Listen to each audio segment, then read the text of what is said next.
What's going on, folks? This is How to Be a Hustler Part 4, and in this video I'm going to rehash all the other 3 videos just a little bit, just to give you more understanding of what you should be doing with your money in order to be a true hustler. And once again, I think I have to say this at least every video or whatever, that I am not a financial advisor. So if you want to make a true decision on what to do with your money, you're going to have to seek one. I know some people are really horrible about self-managing their income, and you really need a financial advisor. So just go ahead and get yourself one of those, and hopefully it works out for you the way you need to. For other people who are a little bit more self-orientated with income and economics and finance, and you like doing things on your own and you can just become inspired by this video, go ahead and put your own assessment on what I have to say, because it's really up to you at the end of the day. And excuse that, my cell phone's ringing, but here's the thing that you have to take into consideration. And I'm gonna make this video really short and get everything going the way it needs to be. So here's kind of like what's going on as far as this video, How to Be a Hustler Part 4. Today I'm going to talk about calculations, because calculations are going to tell you where to allocate money, right?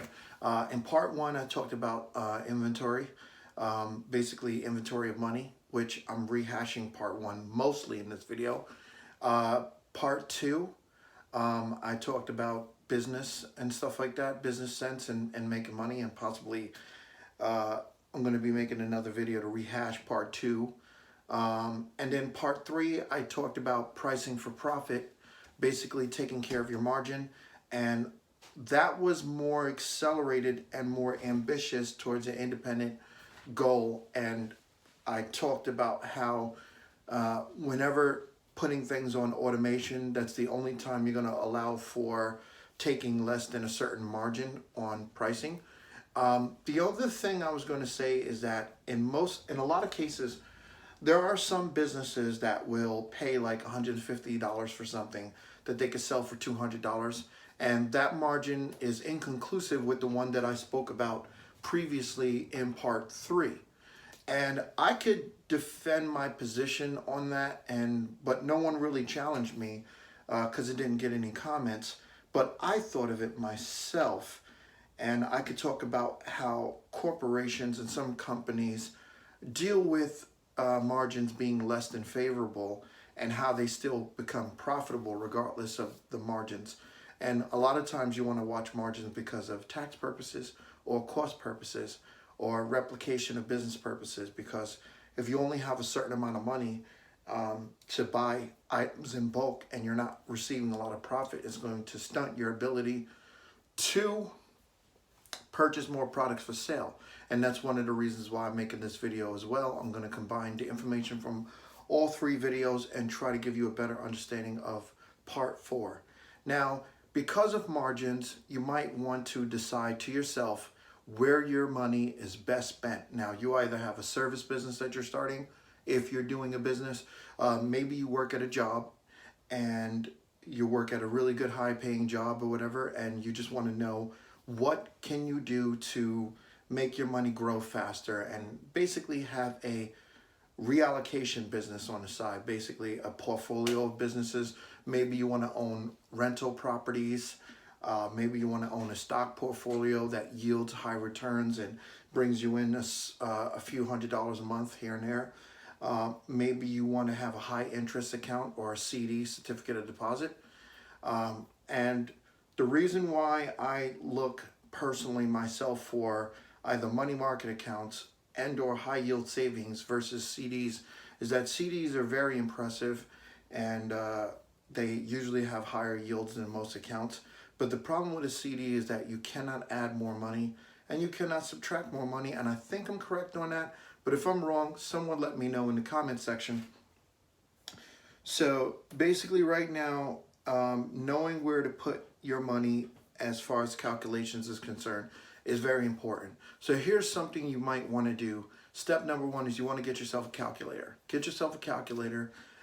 Get yourself a notebook. This is number two. And number 3 is make sure you have plenty of pens.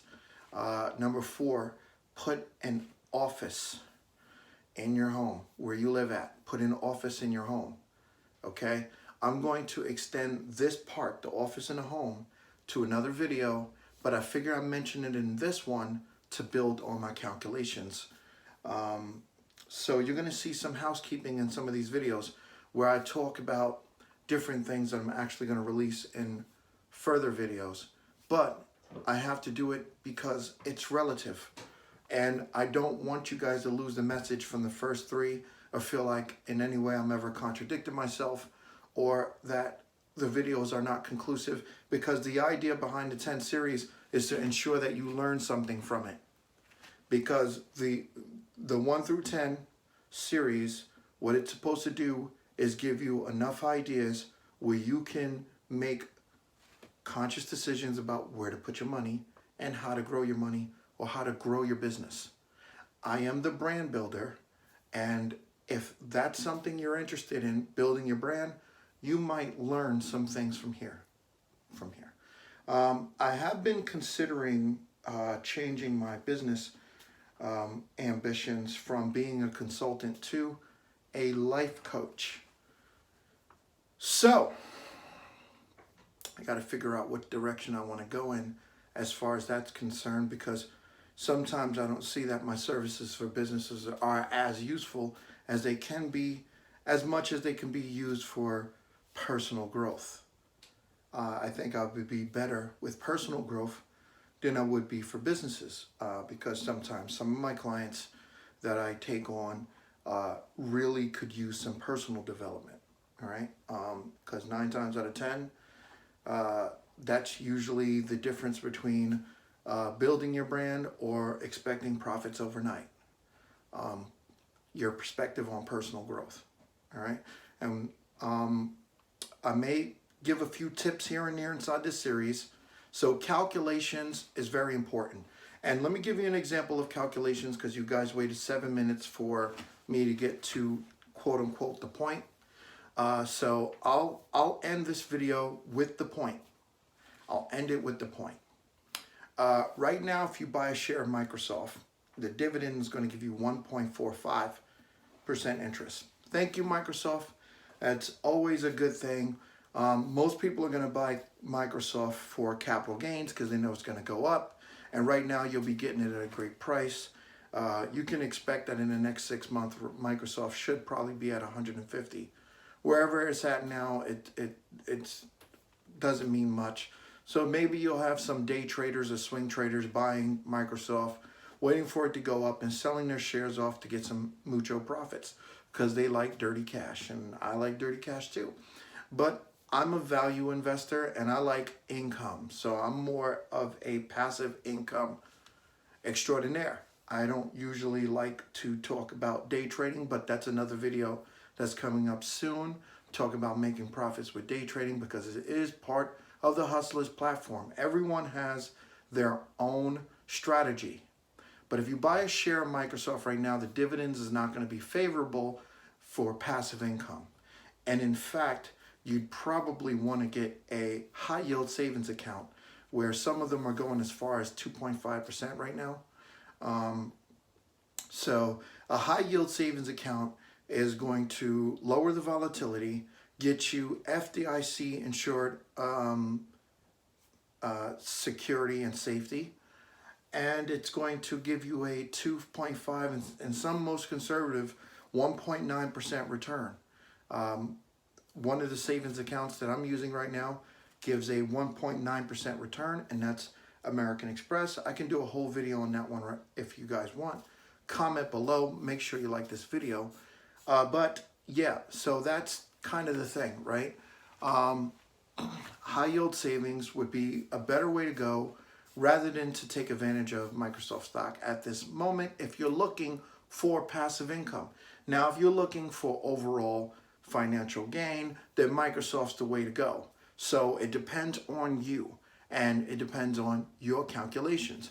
You can look at where Microsoft was at 3 years or 5 years ago, look at the growth over time, and you can make a distinction about how much capital you're going to gain based on that valuation, plus the dividend while you wait.